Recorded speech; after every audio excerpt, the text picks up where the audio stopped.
Hi, and welcome to another episode of the Wellbeing Show. I forgot what it was then. That's me all over. I forget everything. My brain is just sort of really not on top form. I don't think it ever has been. I'm just pretending that I used to have a brain that functioned at some point. It never did. Welcome. It's lovely to have you all here. I've got a fantastic guest, Michelle Martinez, who I sort of feel I know, although this is the first time I've ever met you, because I met Marco, your husband who died. I met him for many years, and he was always raving about you. So I sort of knew you that way, as it were. So it's the first time I've met you. We'll come to you in a minute, Michelle. I'm going to do this sort of what's called the furniture moving in the business, which is just to welcome people, let you know this is a live podcast, and you're welcome to join us. You can drop questions for Michelle or myself. If you're that bored, you can ask me questions, but I'm here every week, so I wouldn't bother. Save them for Michelle in one of the streaming platforms we're on, either on Facebook Live or on YouTube. Or you can drop me a note on WhatsApp. So +44 7506 319 745. So drop me a message on WhatsApp if you've got some questions, and if you want to, you can join us on the show. Actually, you can call in and I'll get you on. I'll make you a star. There you go.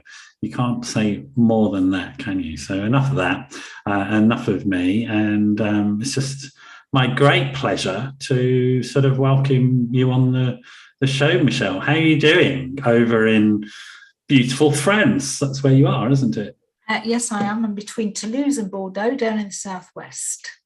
Love that part of the world. I once cycled from Rosas in Spain across the Pyrenees and down into Bordeaux and along the Garonne River Valley, which I'm sure you know well, don't you? The River Garonne, that valley is Bordeaux. I do. And the Garonne is about 5 kilometres from my house. That's right. There used to be a thing called the European bicycle bus company. I don't know if they still exist, but it was a coach you could get which had a sort of trailer on the back for your bicycles, and stop at various places, and you could organise a trip. I'm sure they're still around, and I'm sure James will find them if he can and give them a free plug for anybody who wants a cycling holiday. Very beautiful part of the world, but something tells me you're not actually French by birth. I don't know what it is. And no, I'm from North Nottinghamshire. I'm from a mining village in North Nottinghamshire. So it's rather bizarre that this is where I've ended up and this is where I want to stay. Yeah, this is going to be part of the conversation this evening, isn't it, about how you ended up in France. Shall we start there, actually? How did you end up in France? How did I end up in France? Well, I went on a school trip in 1972 to France, and so quite a long time ago, and ever since I've always wanted to live in France, and every year I used to want to come on holiday to France, and my husband always wanted to go to some Mediterranean islands, and we always used to have the Brittany versus Mediterranean island conversation, but when we were in our mid-50s, we kind of decided that at last, with the children gone, we could move to France. And so in 2016, the month after the Brexit vote, we moved to France. Great time. Great time. At least we got in before they closed the borders. So we, for once in our life, we were fairly sensible. We rented out our house in London and rented various houses in various regions until we found the perfect spot, which is here. And we bought this house in September 2019. It was the perfect spot, but it wasn't the perfect house. The perfect house was going to be 3 beds.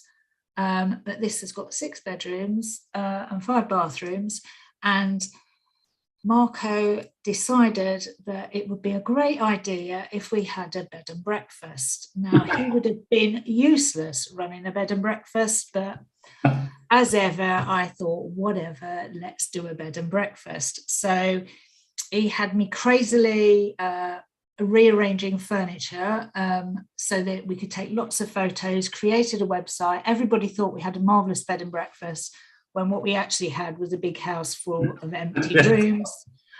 He launched our bed and breakfast, started to get bookings, and then died.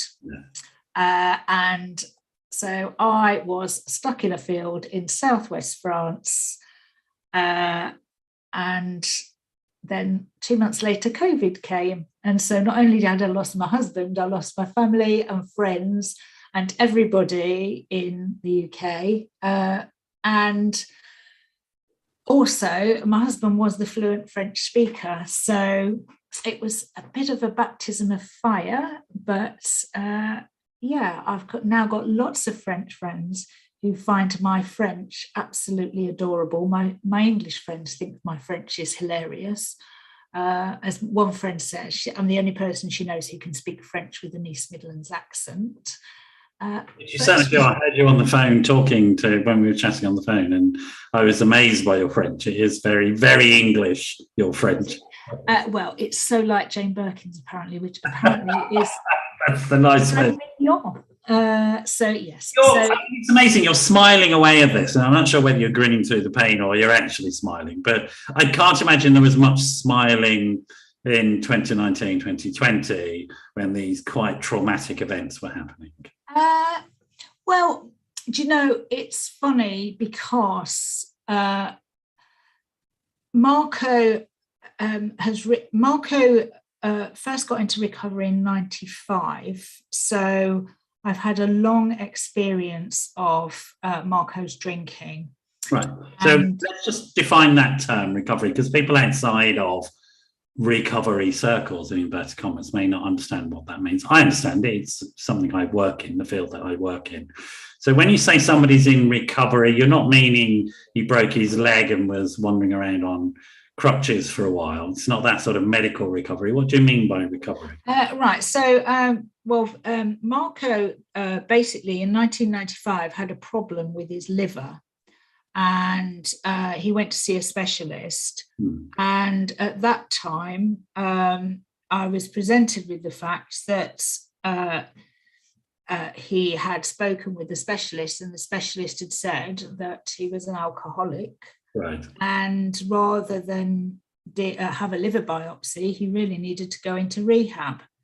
And so that was a great shock to me, because I didn't know much about alcoholism, and I definitely didn't think, I mean, my husband drank quite a lot, but we were all working, we were working in investment banks, and we all drank a lot and we all partied a lot. Yeah. And so it was bizarre to suddenly be presented with an alcoholic when I had a vision of what alcoholism was. And what was that vision? What did you think it was?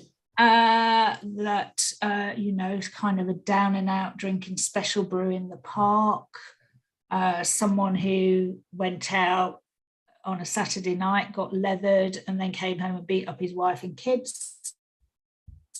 Just stereotypes of what I thought alcoholics were like. And so it was a baptism of fire.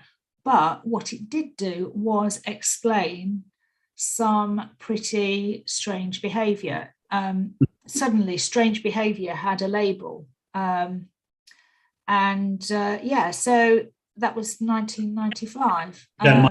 Because the reason is this. I think a lot of people don't.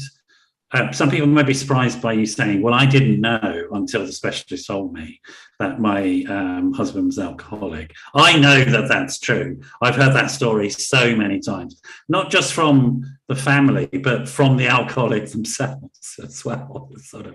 There's this word that's often used called denial, which might or might not explain your experience.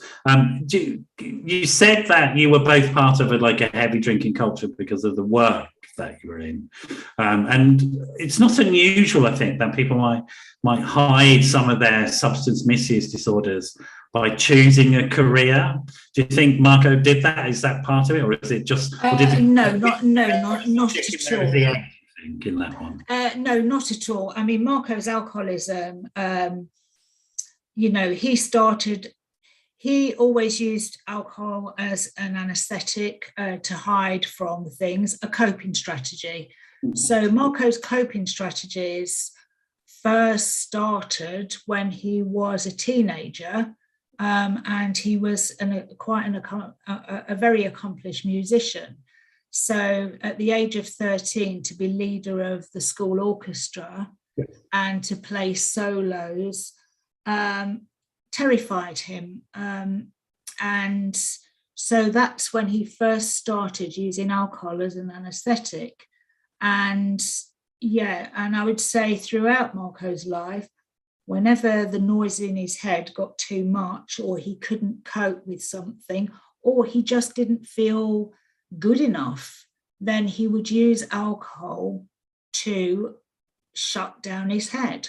You know that? Did you, or like you said, it's when you got the diagnosis, you suddenly made sense of some bizarre behaviours. Is that what you meant? You suddenly went, oh, that's why he did that? Or did you?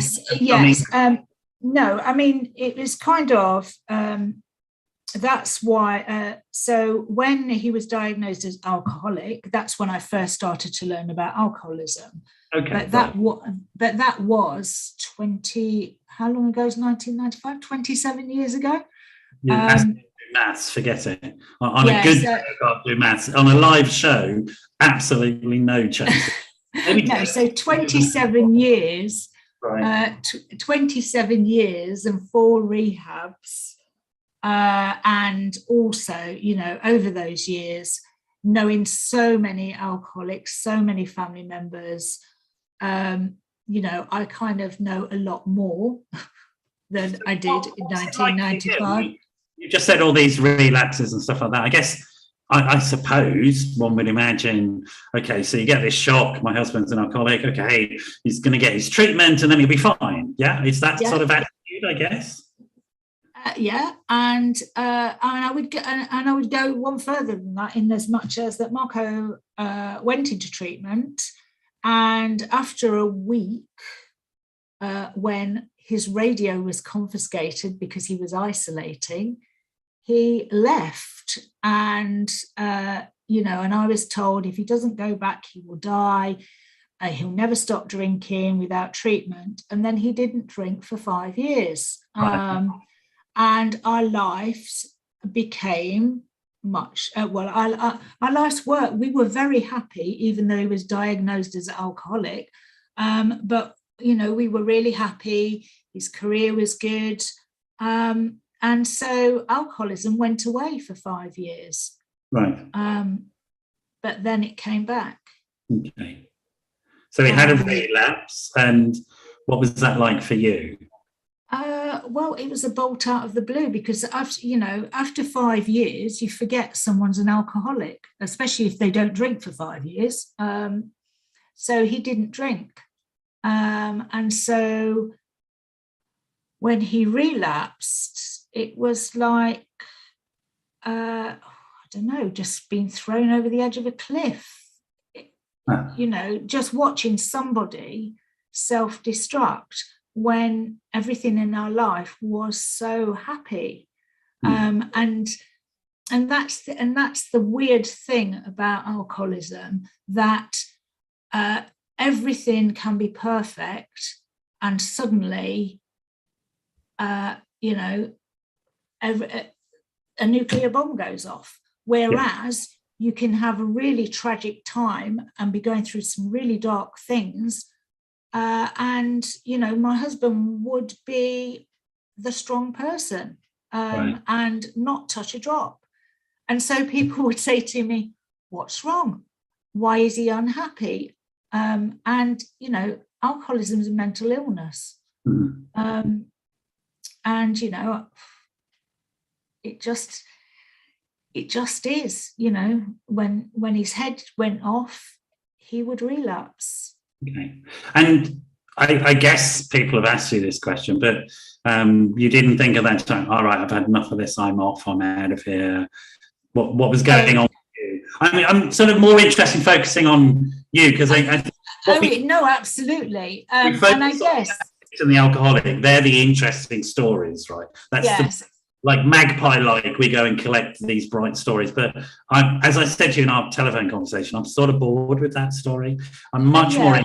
interested in I could talk. I can talk for England about me. yeah. Yeah, but I guess the thing about Marco was, and people used to say, how did you suffer because you knew Marco? Marco and I, when we first met, I just moved down from the coal mining village in Nottinghamshire, and I was working in a investment bank. And it was the 80s, and it was all very glitzy and shiny, and I felt completely out of my depth. And Marco was the kind of nucleus around. He was the star attraction around. Everybody congregated around Marco, and I had a vision of who Marco was, and then I did get to know Marco, and I realized that we both came from very similar backgrounds and had very similar stories, in that we both did not know who our fathers were. So we both had chaotic mothers, or mothers who did not want to discuss who our fathers were. In my case, I'd found a divorce petition when I was 11. So I at least had a name, because I was named in the divorce petition as the proof of adultery. So I had a name, even though it wasn't the name on my birth certificate, but I had the name of my father. And as a teenager, I actually found out where my father was. So I had the choice, if I wanted, to go and see my father. As it was, I chose not to, and he subsequently died. But I knew who my father was, and I had a choice. In Marco's case, he did not know who his father was, and his mother wouldn't tell him. And that haunted him. He was desperate to find out who his father was. So we had so many things in common, and he gave me the self-confidence I never had before. Right. And he just used to make me feel incredible, and still does now. Still, whenever I'm nervous, I think, oh, what would Marco say? Yeah, right. And so he gave me incredible self-confidence and self-belief. And I guess I gave him the security that I knew who he really was, and I still liked him, because actually the real person was so much nicer than the cabaret act he put on for everybody else. And so, yeah, I got that self-confidence and self-belief from him, and I just adored him, and I still do adore him. Even though he's dead, I don't feel he's gone. It's interesting because, like I said, I met Marco on sort of many occasions over the years, and I recognise that description of him as somebody who was kind and caring and loving and interesting and creative. The music stuff was quite a significant feature of his life. I remember when he was still alive, when he got back into his music, and how sort of excited he was. And I remember talking to him about that, because he was shitting bricks. Yes. And he really was. He was very open and vulnerable about those things, and very lovable because of that openness and that vulnerability, as well as being, very professional and very skilled. He was a great salesman. He was, very sort of diplomatic, unlike me. He was able to sort of maintain relationships in the addiction field, unlike me, and very skilled. So I get all of that. So I'm saying that so that people understand the context, that he was decent, nice, kind. I'm intrigued for you, the experience of, because you go from that experience of like, hang on, he's drunk so much his liver's almost gone, I didn't notice that. Okay, he has this, and then I'm told that he's going to die unless he pays somebody loads of fees to stay in their rehab, and he doesn't. Okay, I mean, that's a story I've heard many times. And then he relapses. The relapse, though, I'm guessing, like a lot of relapse is, and this is why in the UK for a long time we didn't have abstinence-based approaches, because relapses are really, really messy when they happen, right? Yeah. And I'm guessing that relapse was quite messy and frightening in some ways. Yeah, well, I guess the thing about Marco's relapses it wasn't, oh, Marco had a relapse and then he went into treatment. A relapse would take, years, on average, between, a year, 18 months. And of course, when you're going through it, you don't know how long it's going on for, or ultimately what's going to happen in the end. And what was your experience watching that? Because I'm guessing he was the sort of person that was quite tortured during his relapses. I've never seen him in a relapse, but I'm imagining he was quite tortured. Well, tortured in as much as he would try and hide it from people. And the more he hid it, the more frightened he got. And for me, not knowing what was going to happen next, because everything would revolve around his need to have a drink to stop the shakes.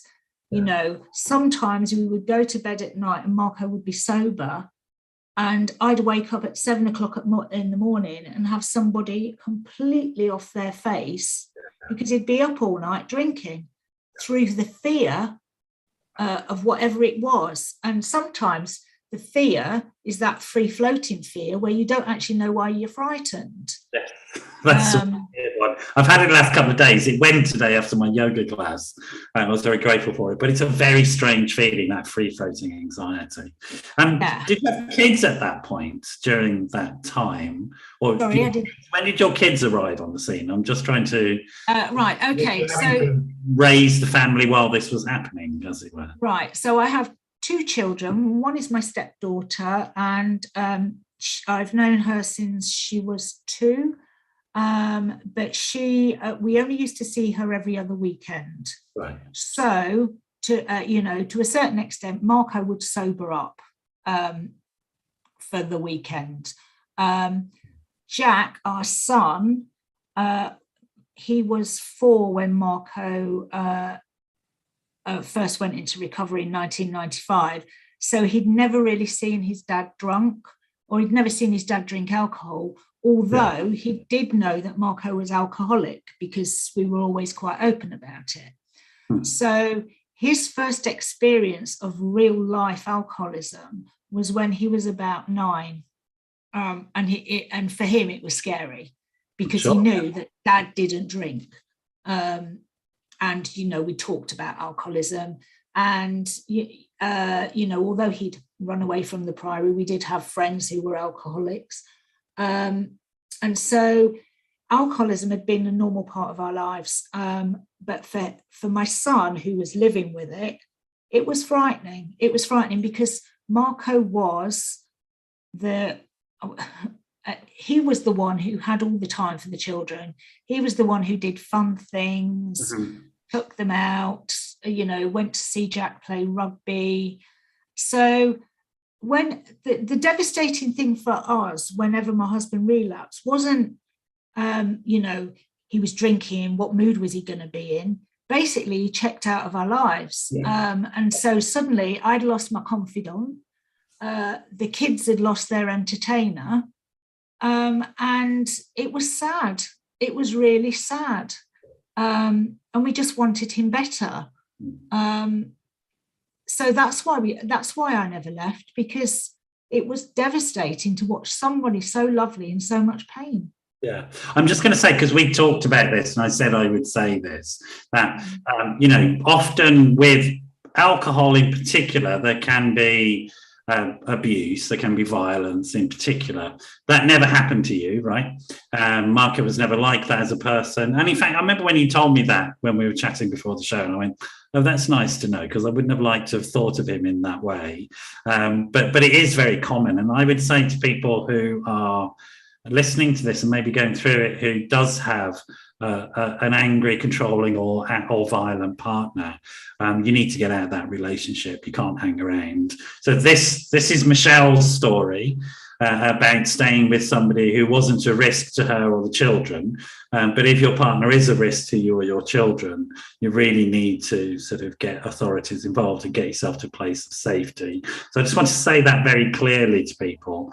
And also I'd say that because as an ex-social services manager, I can tell you if you allow your children to be exposed to risk, that you will face consequences yourself as a non-abusive parent. So we have to say that, I think, I have to say that, make that very clear ethical statement, and then we can continue if that's okay, Michelle.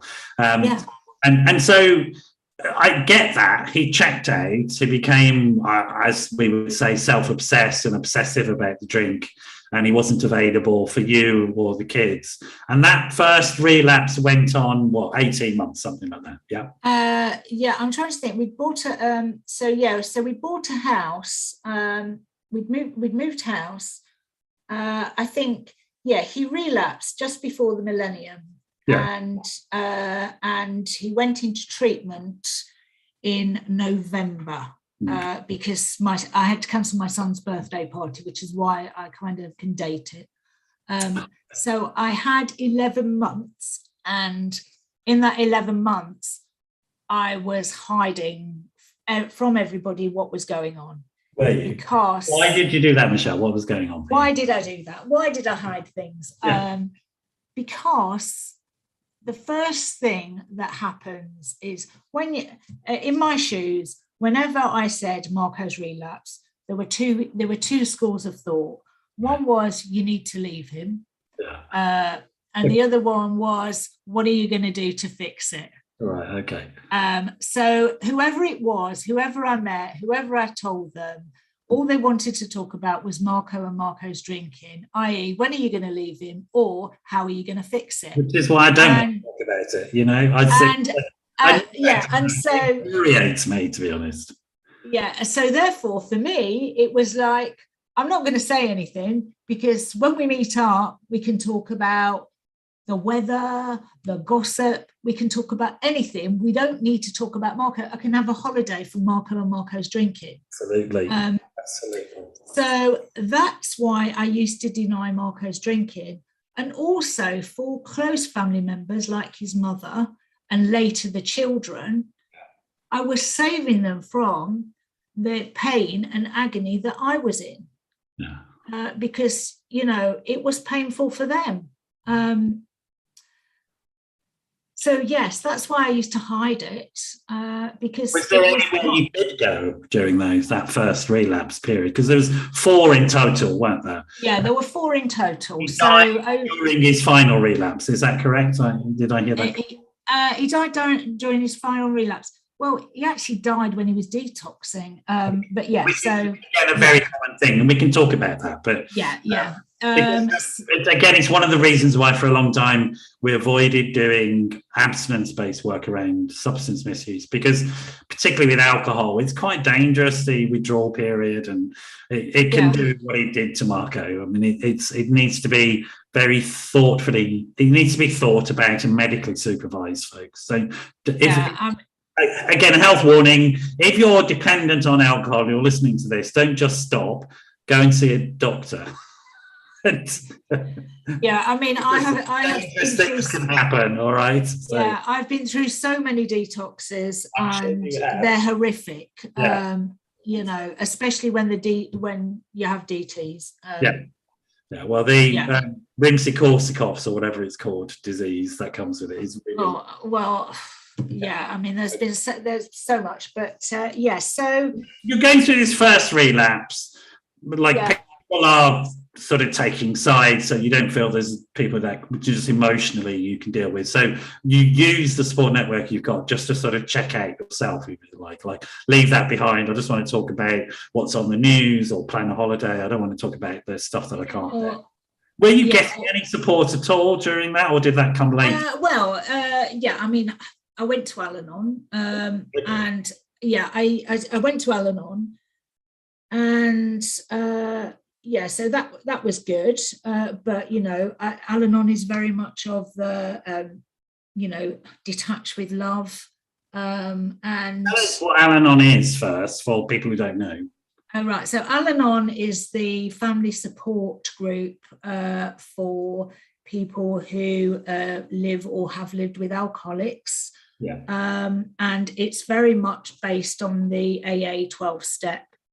So Alcoholics Anonymous for the alcoholic, and Al-Anon for the family, friends of the alcoholic. Yes, and they are so similar that, and there are, I don't know what it's like now, but certainly, even though I was in London, there were very few meetings.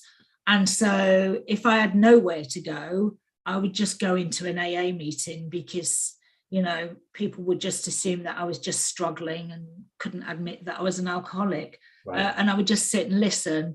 And it would be helpful because the sharing at AA is very much like the sharing at Al-Anon. It's the same stuff. And, lots of similarities, really.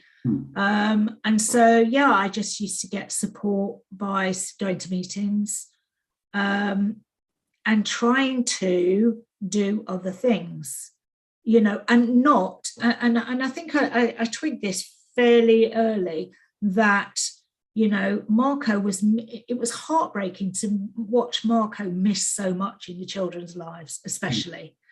And I was determined that I wasn't going to miss it. So, I would go and watch Jack play rugby. I would go and see Hannah in a concert.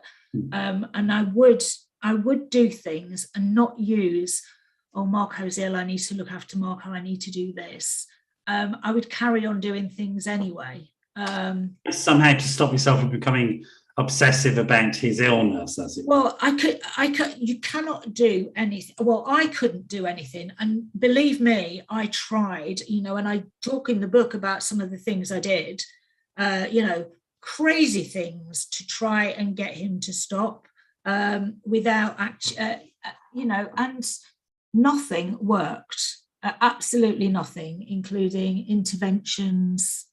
Nothing was going to stop Marco from drinking. Again, these sort of terms that people might not know. What's an intervention? Tell me what I need to know. Right. So an intervention very American thing. I can't bear them, but you go ahead. Right. So the last time Marco relapsed, and there was nothing we could do. He had been arrested at. This is how crazy alcoholism is. On his way to a conference about alcoholism and addictions, his plane was late. His plane was delayed by 6 hours.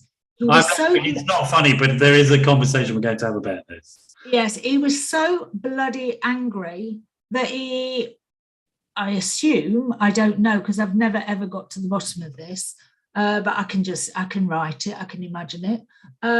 So because his plane was 6 hours late, he just went to the bar and drank and drank and drank till the point that I'm assuming he collapsed at the airport. But he was arrested at the airport and he was held in a cell for 24 hours. And eventually the police let him make a phone call to me. So then I had to start explaining to all these people he was supposed to be meeting at a conference about alcohol and addictions that my husband was pissed in a cell at Toulouse Airport. And to me, that was the final straw. My son was adamant his dad was going into treatment. So we got a specialist and we got another good friend to fly over with my son to stage an intervention where we all gave him no option but to go into treatment or we would all leave him. Okay.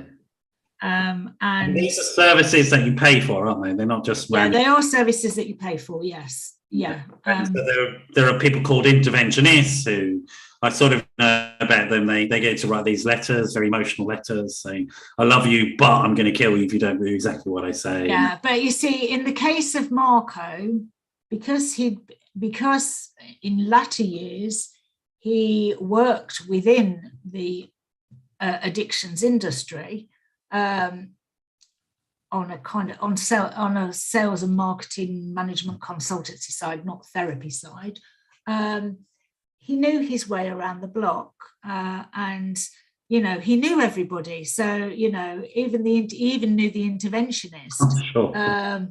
So it was always very difficult with Marco because he just knew how to play. He just knew how to play everybody, and he just had a way of being the world's leading expert on everything, because he was a very good mimic.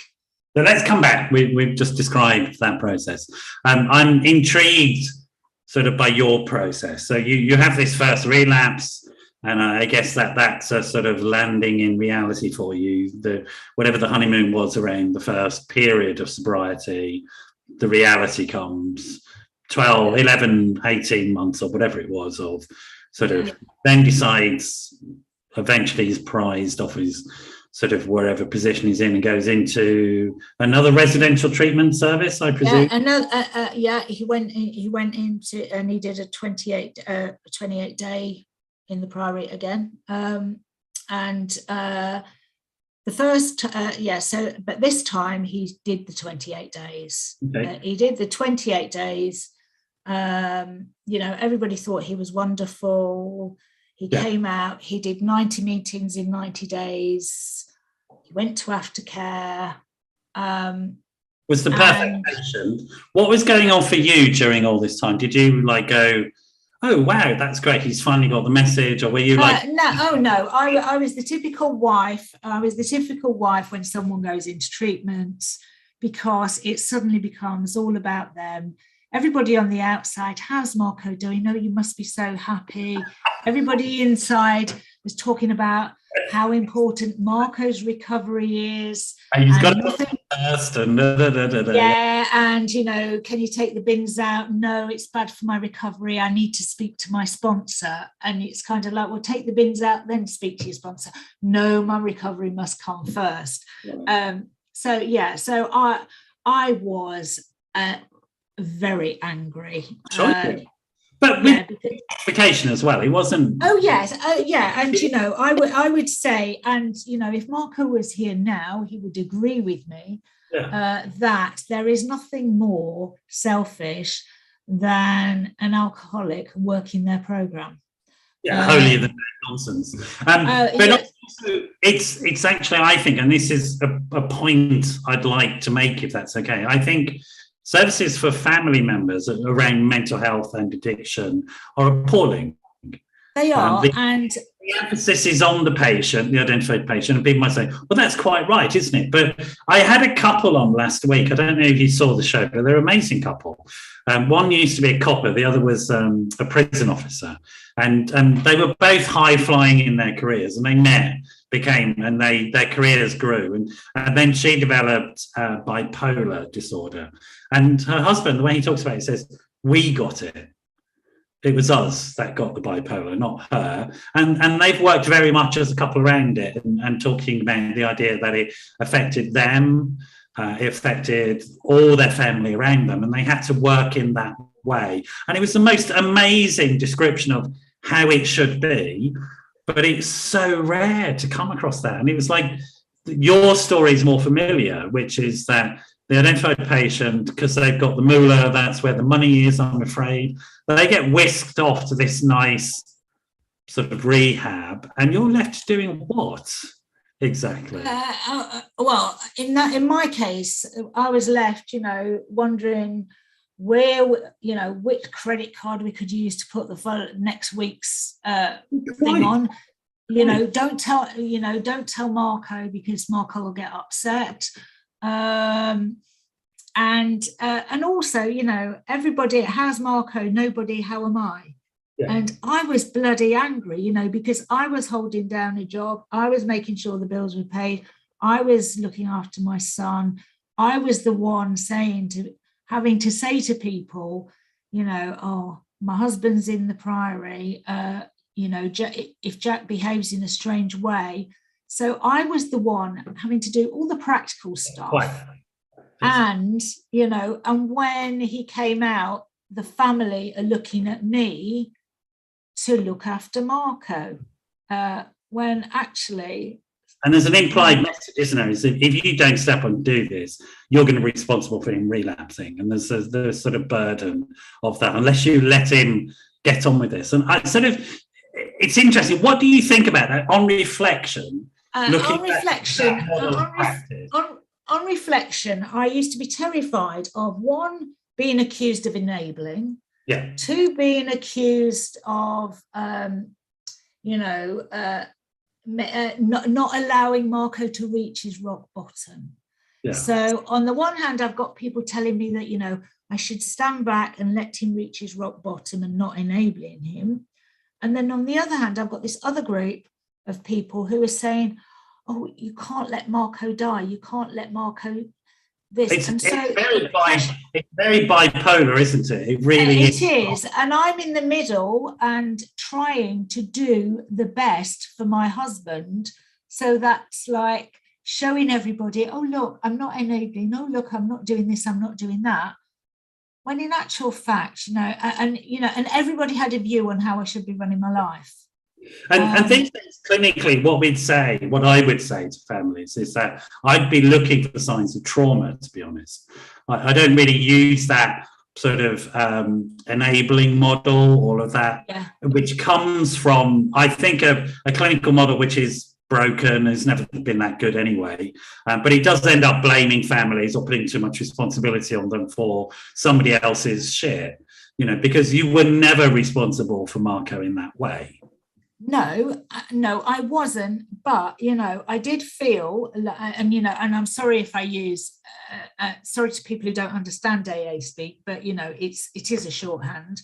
But, I would often feel that people were taking my inventory and I was coming up short, and I would be desperate not to come up short.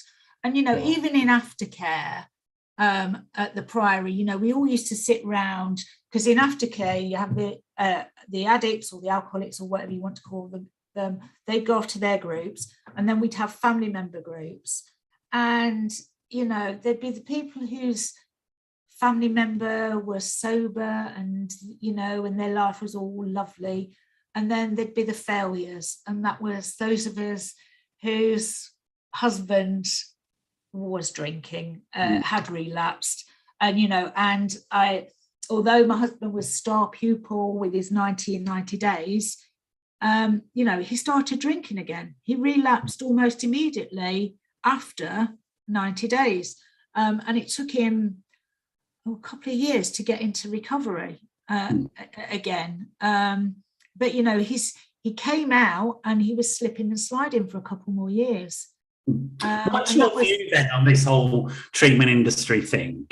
So let's go into that conversation. What's your sort of view on its efficacy, its usefulness, its help for you? I mean, not even for Marco, just thinking about you and your experience of it. Well, it helps. I wouldn't. There are things I have taken along the way. I mean, at one point I did have some therapy sessions, which were great. And I do apply a lot of what I've learned along the way in practical ways. The biggest one is not to try to be perfect. And my motto until I started running a bed and breakfast and worried about what booking.com and TripAdvisor say about me. But previously it used to be 7 out of 10 in everything. Yeah. So, and if I was heading up towards 8 or 9, I knew that I needed to back off because I would be frazzled and angry and irritable. Really, I was trying to spin all the plates. I call it 70-30 when I'm talking to people. Yeah. 30 and between 30 and 70, you're okay. Yeah. You're above 70 perfectionist. If you're below 30, you're giving up. So yeah, absolutely. Yeah, and I remember one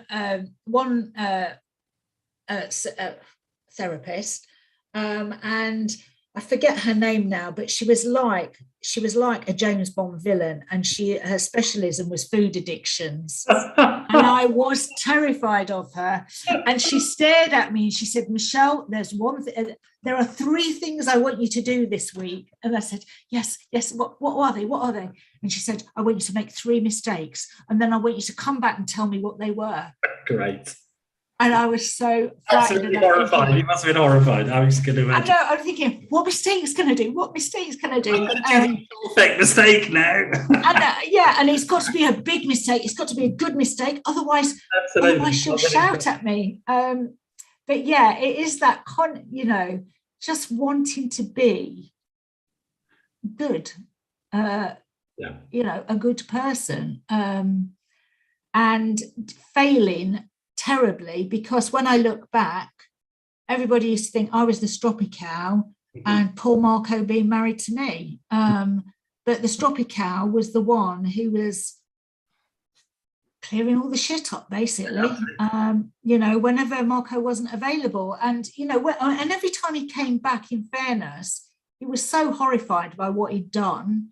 But he did give us everything he possibly could when he was well. But we never knew when he wasn't going to be well, so we couldn't rely on him. I think there's a one-trick pony in some of these residential sort of treatment approaches, and I wonder if something else might be more effective. That's water under the bridge, though. So what I'm hearing you say is that some of the things that did help you was having a peer support network, at least somewhere we could go and offload and identify with people. And that could have been people in Al-Anon, it could have been people in AA, in the meetings, that you found those supportive and helpful. And so, we're both concerned, both you and I are concerned about what works for people and what helps. The other thing I had to say was that some of the personal therapy you had was helpful in terms of helping A, process some of your personality issues, but B, give you practical help and advice. Is that right?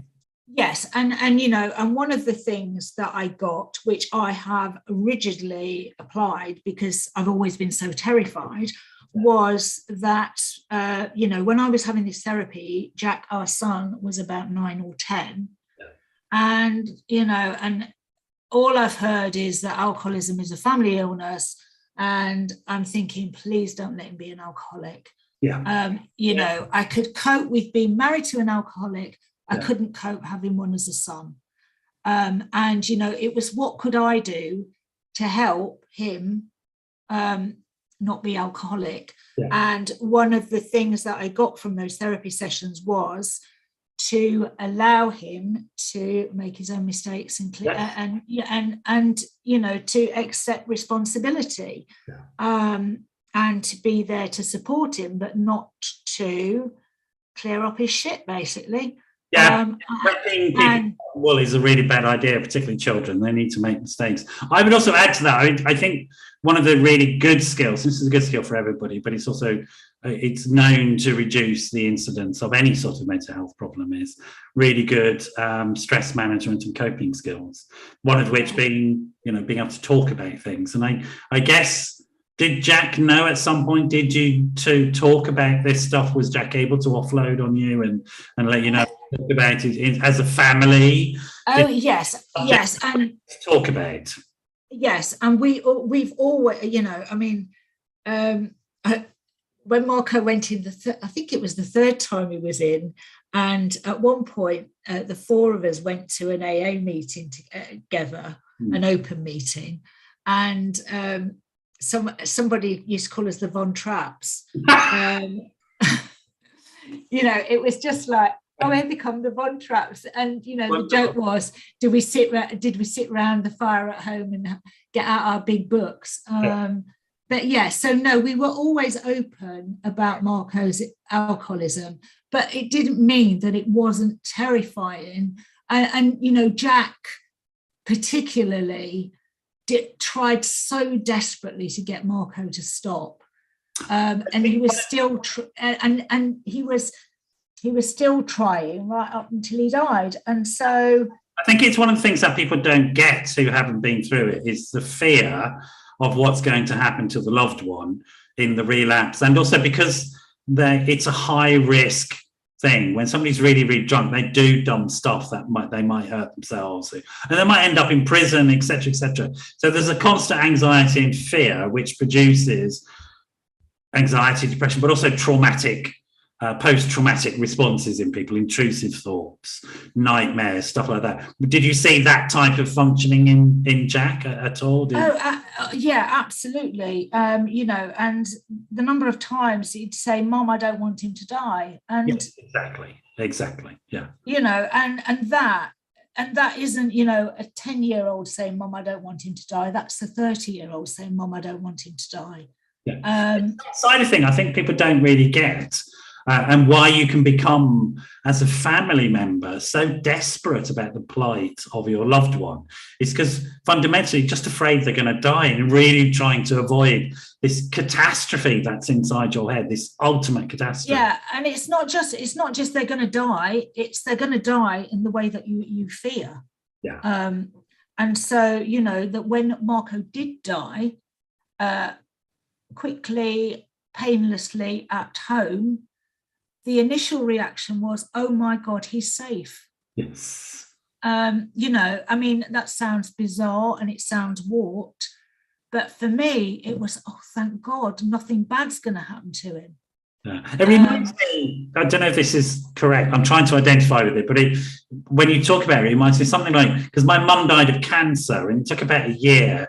By the end of it was like, oh, thank God that's happened. It was like, because there was only one way it was going, which was she was going to die, but she was no longer in pain. And we didn't have to suffer being impotent in the face of, because there was nothing we could do about it, And it was like, oh, actually, that's all right.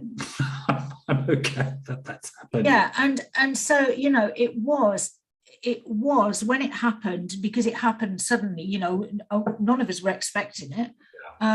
Although his drinking had got to the point where I couldn't see a way back, and so we had got to the point where we took the good days, and when Marco wasn't drinking, we had a nice time, and then on the bad days, I just hunkered down basically and waited for him to sober up again. Yeah. But always fearful of what was going to happen next,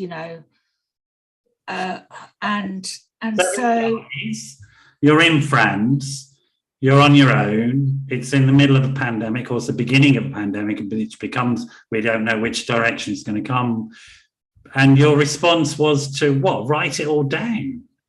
Well, the reason I wrote it down was that Marco, as I said, I adored him. He was my biggest confidant. We used to tell each other everything, no matter how inappropriate. And often I would say, "Marco, if anything happens to me, you must never, ever tell a new partner the things you tell me, because it will just get you into so much trouble." And he used to say to me, "Oh, God, don't die. Whatever you do, don't die." Because that was my second thought. "Oh, Marco, look, I'm still here. I didn't die." And so when he was drinking, that was my biggest heartbreak, that I'd lost my confidant. And so I used to write stuff in my diaries, and then when he came round, and we'd catch up, and I'd tell him all the things he'd missed and all the kind of little, day-to-day things, bitchy things about people and things that just make him laugh. And I used to tell him then, and I really missed him, and I missed talking to him. And so writing was me having a couple of hour conversation with Marco. So I just sit at the laptop. I love that. That's really nice.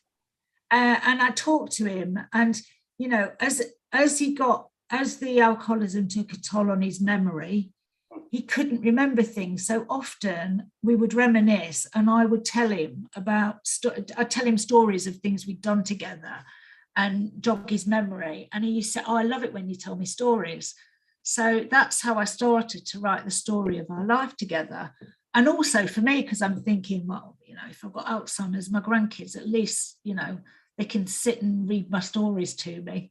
And so that's why I started writing the stories. And it was lovely, I just used to think, it was like reliving it all. And now, I'm just starting to get the initial reactions from people who've read the book. And they're saying, oh, yeah, some of it's really dark. I loved writing it and I enjoyed all of it, including the dark parts. In fact, some of the dark parts were my favorite bits to write. Yeah.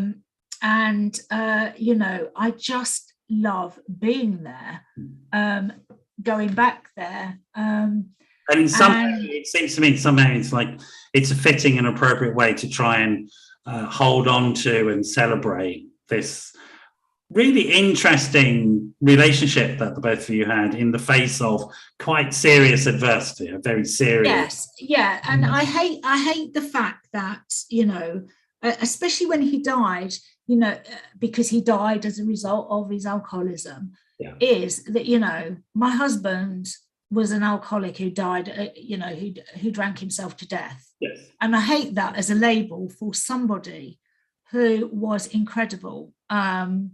And I didn't, and I've never shied away from the fact of admitting that he's an alcoholic. I'm not ashamed of it, but he was so much more.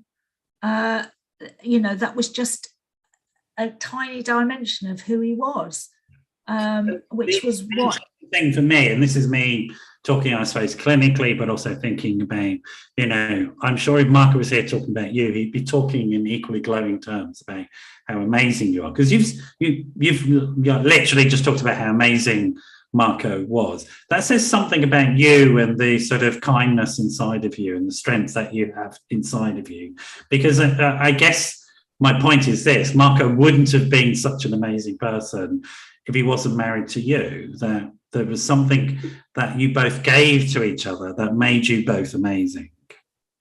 Well, I think it was this shared experience from our childhoods that we both felt in some ways inadequate and lost. And it was kind of like, it was almost like, it sounds a bit creepy actually, but a bit like Hansel and Gretel. We were lost and then we found each other, and he gave me loads of self-confidence and I just made him feel safe.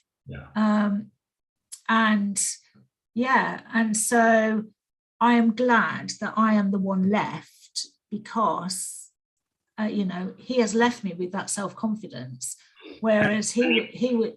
You've written this book which is now a memoir that can share the experience of people, and the book is called? It's called Dear Marco, and it's a memoir. I'm looking at the title because I get the order wrong. It's a memoir of addiction, family secrets, joy, love, and loss. Yeah. Which could be a good title for a book, which I think it is. James will put a link to it, to the paperback copy. There's something very nice about having an actual book in this online world that we live in. So, folks, it is. And also, interestingly, is the choice of where you are, this B&B. And again, what's it called, your B&B? It's called Maison Lamotte. I think James put a link to it as well. But it's actually on the Camino do whatever walk, isn't it? There's sort of the Camino de Santiago. In France, we call it, and I will say this in my best East Midlands French, it's the Showman de Saint-Jacques de Compostelle. Terrible. Oh, it's not. I'm surprised you're allowed to stay in the country speaking French like that. They usually kick you out if you can't speak French with an accent, but there you go. So it's interesting for me because it's on this route of pilgrimage, and there's a lot of people traversing through and traveling through, and it's a good place to find a B&B. It makes sense because you've got a lot of passing traffic, footfall, as it were, literally. But there's something else in that choice, isn't there, about you being on this pilgrimage route? Well, I mean, when we bought the house, we didn't realise we were on the pilgrimage route. I know you didn't realise, but you somehow realised, right? So complete fate. And so I now meet all these interesting people from all over the world who are walking to Compostelle in Spain. And on this particular route, they're walking from Le Puy, which is where the lentils come from. And that's 400. So by the time they get to me, they've walked 450 kilometres. and they've still got 1,000 kilometres to go. They don't. Lots of them don't do it all in one go. They do it for 2 weeks and then come back the following year and do another 2 weeks. Some do walk all the way in one go. But listening to their stories of why they're doing it, incredible. I'm meeting some really incredible people. I don't believe in this stuff, but I'm going to say it anyway. Somehow you were meant to be in this place. Oh, absolutely. And it is. It was like all the things that Marco did before he died, even though, on lots of occasions he was drunk. It was almost like he settled me here and then he went. Yeah, I'm getting that feeling. And he went, but he's still here. Whenever I'm having a moment thinking, I can't believe I'm doing this, I've got no experience, and he'll just go, oh, you're fucking amazing, just go for it, and there's also something about, because there's something about you that you manage to find love and compassion and caring within a situation that a lot of people said you should walk away from, and you clearly have a huge capacity to be compassionate and caring and supportive of other people. That's a fact. And I like the idea that total strangers, tired, footsore, total strangers are washing up on your shore now still, and get your smile and your generosity and your kindness and your rubbish French and the beautiful meals, I'm sure, that you produce for them, because you've got 11 of them at the moment. You just finished a meal this evening for 11 people. Well, no, that was the night before, but and they were doing the washing up for me. So they do things for me, which is great. So I have the best time. And now, of course, we can all hug again. So lots of hugging and kissing. Whereas during the pandemic, we weren't allowed to hug. So it's lovely. I'm sure we won't be allowed to hug soon with monkeypox or something like that. Who knows? I don't care. I don't either. But and so so it is great. So I'm really happy, and the essence of Marco is still here. And I tell you what I'm really happy about is listening to the story, because I think the story of family is lost all the time, constantly, and it annoys me. But also that you've written it down and it's available to be shared with other people, because what's saying, for every one addict stroke alcoholic, there's at least 4 people's lives that it can potentially destroy. Go on.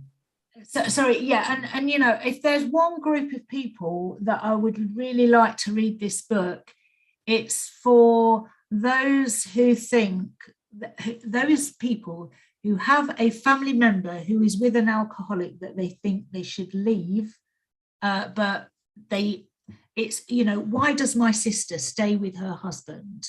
What is it like? And it's that kind of, this is what it's like to love an alcoholic. Yes. And, this is what it's like. Because, yes, there are some violent alcoholics, there are some violent non-alcoholics, but there are lots of lovely alcoholics. And, people stay with them because they're lovely and sensitive souls, lost souls. This is my experience.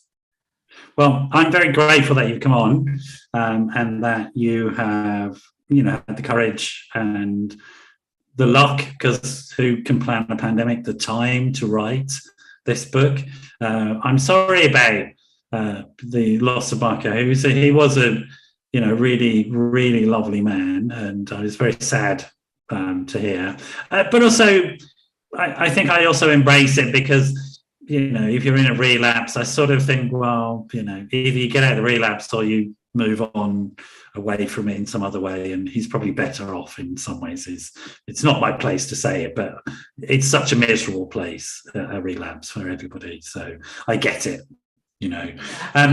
We have to leave it there, I'm afraid, Michelle, because we're at the end of I told you the hour would flow by, and everybody says to me, oh God, I've got nothing to say for a whole hour. But always we've run over it.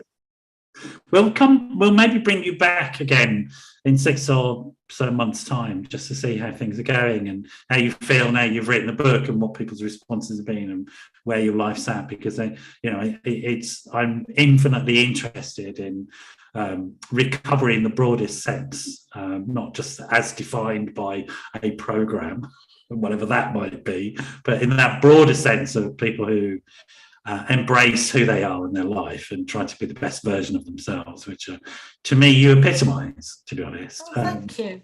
And it's really lovely to talk to you about it. You say that, I'm going to end the show, say goodbye to folks, and I'll catch up with everybody next week. I think I'll still be in England next week, but the following week I'll be in France myself, seeing my beautiful boy, so with my even worse French. So there you go. Bye-bye for now, folks, and I'll see you all next week. You stay there, Michelle.